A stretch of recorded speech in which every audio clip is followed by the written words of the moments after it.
भगवान को लेकर के अक्रूर जी चले और भगवान मथुरा के द्वार पर आकर के रुके। रथ को रोका, भगवान ने कहा ऐसा है, अब आप यहाँ से जाइए और हम अपने ग्वाल वालों के साथ में मथुरापुरी में प्रवेश करेंगे। अक्रूर जी को भगवान ने भेजा, पीछे से नंद बाबा ग्वाल वालों के साथ में आए। यमुना जी के तट पर यमुना जी का पूजन किया। सायं काल की बेला हुई, भगवान ने बाबा से जाके कहा, बाबा हाँ लाला मैं मथुरा घूमे आ में। नहीं नहीं कोई जरूरत नहीं अकेले जाने की, तू बदमाश है तू, अभी रात का समय होने जा रहा, कुछ उदम मचाएगा, आज नहीं अब कल जाएंगे, कल सब चलेंगे। अब भगवान ने सुना तो दुखी हो गए, चलो कोई बात नहीं, बाबा कह रहे हैं ठीक है चलो रुक जाते हैं। लेकिन भैया तो संग हैं, बाबा नहीं जाने दे रहे, तो भैया का संग मिला तो जाने ही देंगे। दौड़ करके गए भैया के पास। दाऊ भैया को भगवान ने कही, भैया हाँ लाला मथुरा घूमे आ में। अरे मैं नहीं जा रहा, तू उधम मचाता है। भगवान ने कहा देख ले मैं उधम ना मचाऊंगा, सच कह रहा हूँ। अरे तू उधम नहीं मच, तेरे लोगों के शरीर में खून घूमता है, तेरे शरीर में उधम घूमता है, मैं नहीं जा रहा तेरे संग में, मैं सच कह रहा हूँ भैया, मैं चुपचाप चलूंगा। दाऊ जी बोले मैं नहीं जा रहा, तू रहने दे, तू कर उधम, तू बाबा के सच ही। भगवान ने कही अब सीधी उंगली से घी नहीं निकल रहा। भगवान ने कही रामावतार का याद दिलाना पड़ेगा। भगवान ने कही क्यों भूल गए रामावतार का? जब गए थे जनकपुरी तो हमने ही कही थी गुरुजी से कि जाओ लक्ष्मण घूमना चाहता है, हम घुमा लाते हैं, और आज हम छोटे बने तो हमारे जो है सुन नहीं रहे।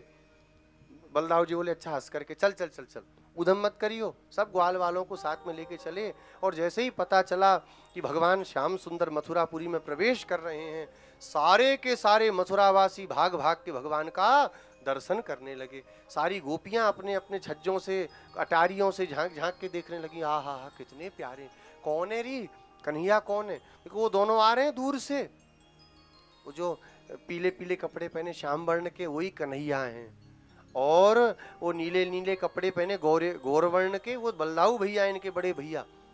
सब सखियां कहने लगी अरे इसके लिए लोग कहते हैं कि गोवर्धन पर्वत को 7 दिन उठा करके रखा। इसको तो एक छोटा सा आधा किलो का अगर फूल भी पकड़ा दें कि जाके मंदिर में धरे आओ, इसकी कलाई में मोच आ जाए।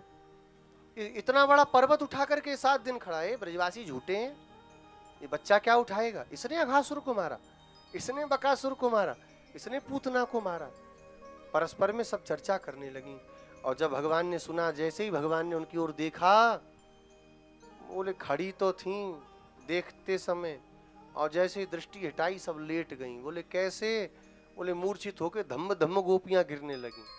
भगवान की ऐसी तिरछी चितवन पड़ी। ग्वाल वालों ने कही लाला देख रहे हो तू? क्या कैसे देख रहे हैं? हमें घूर रहे हैं सब रे मथुरा वारे। भगवान ने कही इतने सुंदर हैं कि सब सुंदर कौन ना देखना चाहे हमें। बड़ो आयो सुंदर कालो कलूटा, सब यूं देख रहे हैं। देखो जो जंगली कहाँ थे आए गए, देख रहे हो जिनके कपड़ान ने कैसे बढ़िया रेशमी कपड़ा पहन के घूम रहे हैं, हमारो देख कैसे भटो पुरानो से लग रहो। भगवान ने कही ऐसी बात तो? बोले चल कपड़ा दिला तू, तेरा बाप खूब पैसा कमा के बैठो है, अब तू कपड़ा दिला हमें। भगवान ने कही कपड़ान की कौन सी कमी पड़ रही? मामा को घर है मेरो यहाँ पे हैं, तो मामा के घर से ही कपड़ा दिलाऊंगा, चलो। अब भगवान चले। कंस का राज धोबी और गधे पे बैठ के जा रहा था।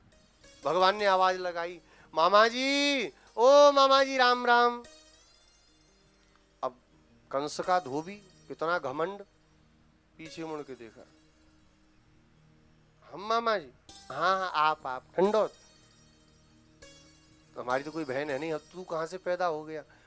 अरे आपके सगे भांजे नहीं हुए तो क्या हुआ, भांजे तो भांजे। ये कंस मामा हमारे मामा लगते हैं, कंस महाराज भोजपति कंस, तो मामा की नगरी में आप हो तो आप भी मामा ही हुए, और क्या कहें आपसे। तो सब ऐसे ही आते हैं यहाँ पे, कोई महाराज भोजपति का भांजा बनता, कोई भतीजा बनता, तेरे से खूब घूमते रहते हैं। घूमन दो। एक प्रार्थना है, इतने सारे कपड़े गधों पे धर धर के ले जा रहे हो, हमारे ग्वाल वालों को हमें भी दे दो ना, हम सब भी पहन लेंगे। अब इतना सुना तो नाराज होकर के बोला ईदृशान्य व्यवासांसी, अरे जंगली शकल देखी तूने अपनी, ऐसे कपड़े पहनेगा, भाग नहीं तो अभी तुझे बंद करा दूंगा जेल में।